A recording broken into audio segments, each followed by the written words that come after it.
விவசாயிகளை கவர்ச்சிகரமாக அறிவிப்பை கொடுத்து விவசாயிகள் வாக்குகளை பெற்ற பிறகு விவசாயிகளை மறந்து விவசாயிகளுக்கு கொடுக்கப்பட்ட வாக்குறுதியை மறந்த அரசாங்கம் தான் இந்த விடியா திமுக அரசு என்பதை வேளாண் கல்வி சார்ந்த அறிவிப்புகள் எதுவும் இல்லை. விவசாயிகளுக்கு ஏமாற்றம் அளிக்கின்ற பட்ஜெட்.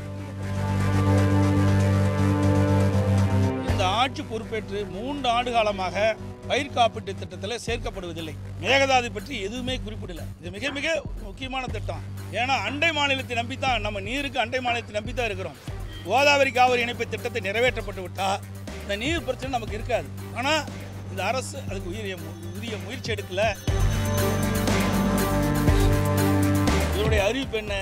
2021 சட்டமன்ற பொதுத் தேர்தலின் போது அதில் தெளிவாக சொல்லியிருக்கிறாங்க, 1 மெட்ரிக் டன் கரும்புக்கு 4000 ரூபாய் வழங்கப்படும். இப்போ வெறும் 215 ரூபா தான் கொடுத்துருக்குறாங்க.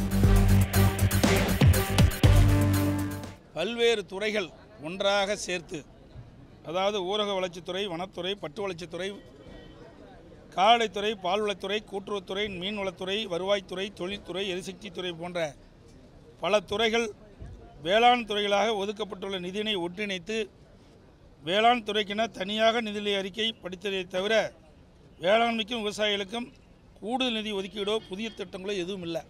பார்த்திங்கன்னா பல்வேறு துறைகளை ஒன்றாக இணைத்து வேளாண் நிதிநிலை அறிக்கையை சமர்ப்பிச்சிருக்கார். இதனால் விவசாயிகளுக்கு எந்த பயனும் கிடையாது. 2021 சட்டமன்ற பொதுத் தேர்தலின் போது திராவிட முன்னேற்ற கழகத்தின் சார்பாக தேர்தல் அறிக்கை வெளியிட்டார் இன்றைய முதலமைச்சர், அன்றைக்கு எதிர்க்கட்சி தலைவராக இருக்கின்ற பொழுது. அதில் திராவிட முன்னேற்ற கழகம் ஆட்சிக்கு வந்தவுடன் விவசாயிகளுக்கு 1 குவிண்டால் நெல்லுக்கு விலை 2500 ரூபாய் வழங்கப்படும் என்று அறிவித்தார். இதுவரை வழங்கவில்லை.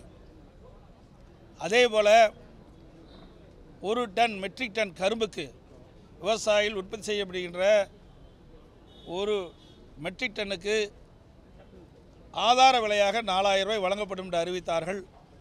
ஆனால் வருகின்ற நடப்பாண்டுக்கு மத்திய அரசு நிர்ணயிக்கப்பட்ட விலையோடு சிறப்பு ஊக்கத்தொகையாக 215 ரூபாய் வழங்கப்படும் என்று அறிவித்திருக்கின்றார்கள்.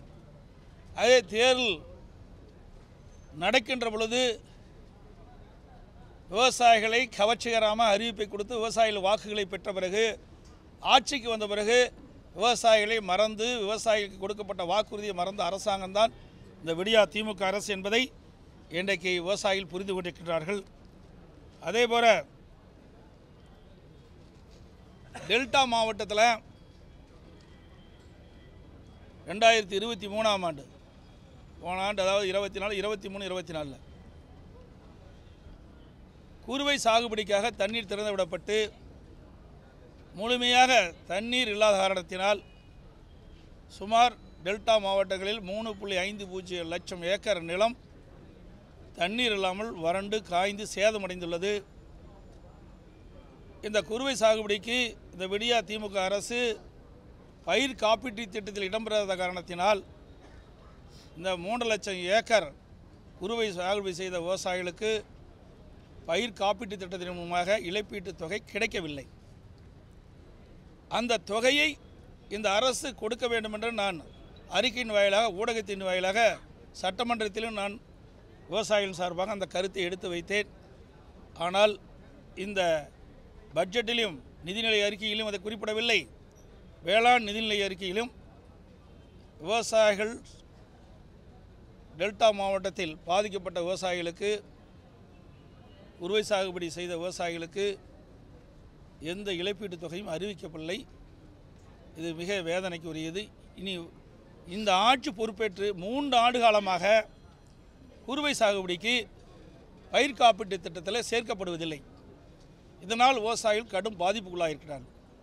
இனி வருங்காலத்திலாவது இந்த விடியா திமுக அரசு விவசாயிகளுடைய கஷ்ட நஷ்ட துன்பங்களை அறிந்து,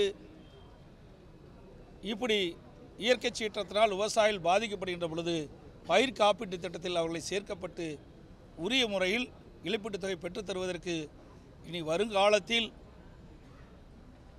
குறுவை சாகுபடி விவசாயிகளுக்கு பயிர் காப்பீட்டு திட்டத்தை திட்டத்தில் இடம்பெற செய்ய உரிய நடவடிக்கை இருக்க வேண்டும். அதேபோல்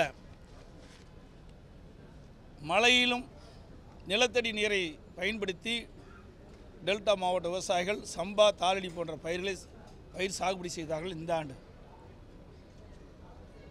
கர்நாடகத்திலிருந்து ஒவ்வொரு மாதம் நமக்கு கிடைக்க வேண்டிய பங்கு நீரை பெறாத காரணத்தினால், முழுமையாக இந்த பயிலுக்கு தண்ணீர் வழங்காத காரணத்தினால், அந்த பயில் காய்கின்ற நிலையில் விவசாய மக்கள் எங்களுக்கு தண்ணீர் திறந்து விடுங்கள், பயிர் விளைச்சல் அடையக்கூடிய சூழ்நிலையில் இருக்கின்றது என்று கோரிக்கை வைத்தார்கள். அவருடைய கோரிக்கையை ஏற்று இந்த அரசு தண்ணீர் உரிய நேரத்தில் தண்ணீர் திறந்து விடவில்லை.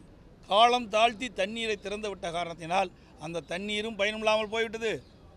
விவசாயிகளும் தங்களுடைய பயிர்களை காப்பாற்ற முடியாத சூழ்நிலை ஏற்பட்டுவிட்டது. அப்படி சம்பா, தாளடி நடவு செய்த விவசாயிகள் தண்ணீர் இல்லாமல் காய்ந்து பயிர்கள் சேதமடைந்திருக்கின்றன.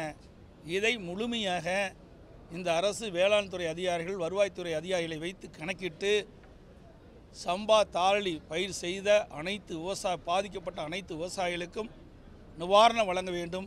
ஒரு ஏக்கருக்கு 35,000 ரூபாய் இழப்பீட்டுத் தொகை வழங்க வேண்டும். அதேபோல் குறுவை சாகுபடி செய்து பாதிக்கப்பட்ட விவசாயிகளுக்கு பயிர் காப்பீட்டு திட்டம் பயிர் காப்பீட்டு திட்டத்தின் மூலமாக அவர்கள் இடம்பெற செய்தால் ஒரு ஹெக்டருக்கு 84,000 ரூபாய் கிடைச்சிருக்கும். அந்த அளவுக்கு இவர்கள் இழப்பீட்டு தொகை கொடுக்காவிட்டாலும் குறுவை சாகுபடி செய்து பாதிக்கப்பட்ட விவசாயிகளுக்கு ஒரு ஏக்கருக்கு சுமார் 35,000 ரூபாய் வழங்க வேண்டும். காவிரி குண்டாறு அற்புதமான திட்டம். காவிரி குண்டாறு இணைக்கின்ற அற்புதமான திட்டம். மாண்புமிகு புரட்சித் தலைவி அம்மா இருக்கின்ற பொழுது இந்த திட்டத்தை அறிமுகப்படுத்தினாங்க. அம்மா மறைவுக்கு பிறகு அம்மாவுடைய அரசு அந்த திட்டத்தை நிறைவேற்றுவதற்காக முதற்கட்டமாக நானே நேரடியாக சென்று காவிரி குண்டார் கால்வாய் திட்டத்திற்கு அடிக்கல் நாட்டப்பட்டது. அந்த திட்டம் அப்படியே கிடப்பில் போட்டாங்க. அதே இன்றைக்கி மேட்டூர் அணையிலிருந்து வெளியேறுகின்ற உபரி நீர் அந்த காவிரி குண்டாறு கால்வாயின் வழியாக இன்றைக்கு திருச்சி, புதுக்கோட்டை, சிவகங்கை, விருதுநகர், ராமநாதபுரம் 5 மாவட்டங்களை ஏரி குளங்கள் நிரப்பி நிலத்தடி நீர் உயர்வதற்காக இப்போ அற்புதமான திட்டத்தை, அந்த திட்டத்துக்கு நிதி ஒதுக்கீடு நிதிநிலை அறிக்கையிலே நிதி ஒதுக்கீடு இல்லை, வேளாண்மை நிதிநிலை அறிக்கையில் அந்த நிதி ஒதுக்கீடு செய்யவில்லை. இது வருத்தம் அளிக்கிறது. மேகதாது பற்றி எதுவுமே குறிப்பிடலை. இன்றைக்கி கர்நாடக அரசு அங்கே இருக்கின்ற முதலமைச்சர் நிதியமைச்சராக இருக்கிறார். அவர் சட்டமன்றத்தில் நிதிநிலை அறிக்கை தாக்கல் செய்கின்ற பொழுது மேகதாது அணை கட்டப்படும் என்று அறிவிப்பு கொடுத்தார். அதற்கு உண்டான முழுமையான அறிவிப்பு இந்த நிதிநிலை அறிக்கையிலையும் குறிப்பிடலை, இந்த வேளாண் பட்ஜெட்லையும் குறிப்பிடலை. அதேபோல் சரபங்க நீரேற்று திட்டம் எங்கள் சேலம் மாவட்டத்தில் இருக்கிற 4 சட்டமன்ற தொகுதி, இன்றைக்கு மேட்டூர், ஓமலூர், எடப்பாடி, சங்ககிரி 4 சட்டமன்றத்தில் இருக்கின்ற வறண்ட பயிர் இருக்கின்ற 100 ஏரிகள் நீர் நிரப்பின திட்டம். மேட்டூர் அணையிலிருந்து நீரேற்றின் மூலமாக இந்த தண்ணீரை நிரப்புகின்ற திட்டம் நான் இருக்கின்ற பொழுது முதற்கட்டமாக 6 ஏரிக்கு நீர் நிரப்பணும். அப்படியே வேகத்தில் நடந்துகிட்டு இருக்குது. பல முறை சொல்லி அதுவும் நிற்கல. அதுக்கு தேவை நிதியும் ஒதுக்கீடில்லை. அந்த திட்டமும் கிடப்பில் கிடக்குது. அதுபோல் நடந்தாய் வாழி காவிரி அற்புதமான திட்டம். நாங்கள் மத்திய அரசுகிட்ட போராடி வாதாடி திட்டத்தை நிறைவேற்றன்னு சொன்னேன். மேட்டூர் அணையிலிருந்து வெளியேறுகின்ற நீர் கடலில் போய் கலக்கின்ற வரை நீ பார்த்தீங்கன்னா 2 பக்கம் நகரங்கள் இருக்கின்றன. நகரத்திலிருந்து வெளியேறுகின்ற அந்த மாசுபட்ட நீர் நதியில் கலந்து நீர் மாசுபடுகிறது. அப்படி மாசுபடுகின்ற நீரை ஆங்காங்கே பேபி கால்வாயின் மூலமாக அங்கே ஒரு செம்பு கட்டி சுத்தப்படுத்தி ஆற்றில் விடுவதுதான் இந்த நடந்தாய் வாழி காவிரி திட்டம். இது மேட்டூரிலிருந்து வெளியேறுகின்ற நீர், அதே போல் பவானிசாகரிலிருந்து வெளியேறுகின்ற நீர், அதுபோல் உங்களுக்கு நொய்யல், அமராவதி இந்த ஆறிலிருந்து அங்கிருந்து வெளியேறுகின்ற நீர் கடைசி வரை கடலில் கலக்கின்ற வரை நீர் மாசுபடாமல் தடுப்பதற்காக நடந்தாய் வாழி காவிரி திட்டத்தை உடனே அதுக்கும் எந்த இதுவும் இல்லை.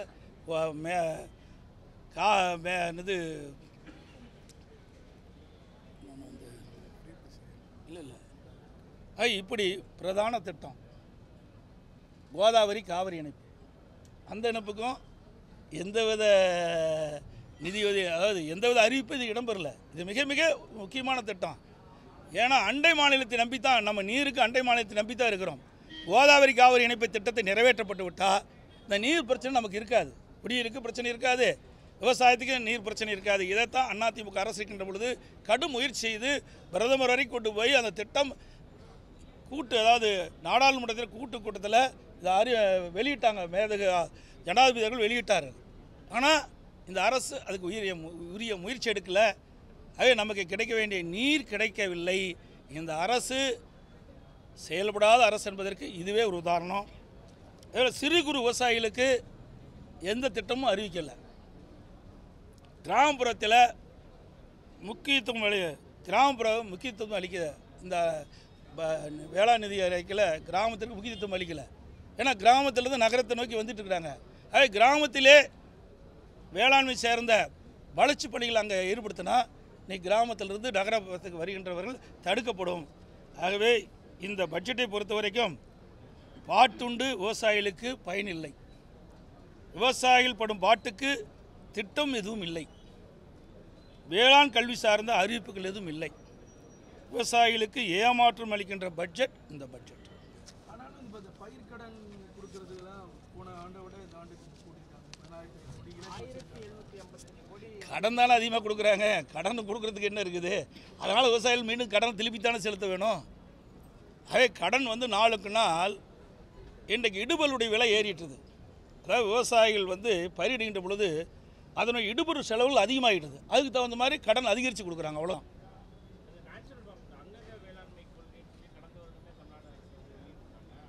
அதான் இயற்கை சார்ந்த விவசாயத்துக்கு எந்த அறிவிப்பும் இல்லை. நிதியும் ஒதுக்கல, அறிவிப்பும் காணாம். நான் ஏற்கனவே சொன்னேங்களே, இவருடைய அறிவிப்பு என்ன? 2021 சட்டமன்ற பொதுத் தேர்தலின் போது இன்றைய முதலமைச்சர் எதிர்க்கட்சி தலைவர் திராவிட முன்னேற்ற கழக தலைவர் திராவிட முன்னேற்ற கழகத்தின் சார்பாக தேர்தல் அறிவிப்பு வெளியிட்டாங்க. அதில் தெளிவாக சொல்லியிருக்கிறாங்க. அதாவது விவசாயிகள் பயிரிடுகின்ற கரும்புக்கு ஆதார விலையாக 1 மெட்ரிக் டன் கரும்புக்கு 4000 ரூபாய் வழங்கப்படும் என்று. இப்போ வெறும் 215 ரூபா தான் கொடுத்துருக்குறாங்க. பிற மாநிலத்தை ஒத்துழைப்பை நாட வேணும் இந்த அரசாங்கம். அதிமுக அரசாங்கம் இருக்கின்ற பொழுது இன்றைக்கு தெலுங்கானா முதலமைச்சரை பார்த்து எங்களுடைய அமைச்சர்கள் பேச்சுவார்த்தை நடத்தி அவர்கள் சம்மதம் தெரிவித்தார்கள். சகோதரர் வேலுமணி அவர்களும் சகோதரர் ஜெயக்குமார் அவர்களும் நாங்கள் அனுப்பி வச்சோம். இந்த தெலுங்கானா முதலமைச்சரை பார்த்து இந்த கோதாவரி காவிரி இணைப்புக்கு நீங்கள் உதவி செய்ய வேண்டும் அவர்கள் ஒத்துக்கொண்டார். அதேபோல் தெலுங்கானா முதலமைச்சரை ஆந்திரா முதலமைச்சரை சந்தித்து சகோதரர் வேலுமணி அவர்களும் திரு ஜெயக்குமார் அவர்களும் அமைச்சராக இருந்த பொழுது அம்மாவுடைய அரசு இருக்கின்ற பொழுது அனுப்பி வைத்து அவருடைய பேச்சுவார்த்தை நடத்தினார்கள். அவர்களும் ஒத்துக்கொண்டார்கள். மத்திய அரசும் இந்த திட்டத்தை அமுல்படுத்துவதற்கு விரிவான திட்ட அறிக்கை தயாரிக்கின்ற பணி துவங்கப்பட்டது. ஆனால் மாநில அரசு அதுக்கு உண்டான உதவி செய்யாத காரணத்தினாலே அவர்கள் அது அப்படி கிடப்பில் கிடக்குது.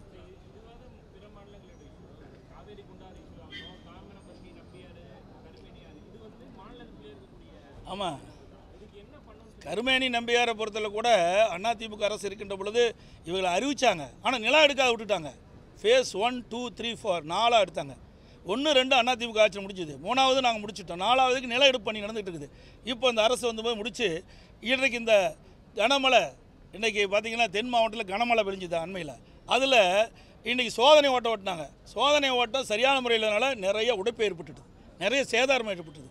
இதுதான் இந்த விடியா திமுக ஆட்சியில் நிர்வாகம் எந்த அளவுக்கு இருக்கு என்பதை நீங்கள் எண்ணி பார்க்க வேண்டும்.